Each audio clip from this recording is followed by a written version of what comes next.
အခုတလောလိမ့်ပေါ်မှာအယောင်မှာခိစားရင်တဲ့အယောင်ကောင်းစေတဲ့ငပြောသည်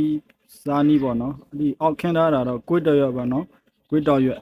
ကွေးတော်ငပြောဆိုရင်နာမည်ကြီးနေတာကြီးလိုက်တော့ဒီလိုမျိုးတယ်နော်ကွေးတော်ရွက်ကိုဒီလိုအောက်အခင်းပြီးတော့မှဖိချမ်းငပြောသည်ကိုအပေါ်ကနေခံပြီးတော့မှပြုတ်10မိနစ်15မိနစ်လောက်ပြုတ်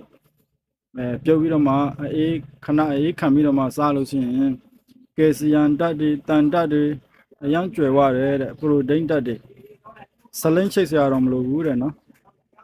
အခုတလောအယောင်လိုင်းပေါ်မှာခိစားနေလို့စမ်းကြည့်ရနော်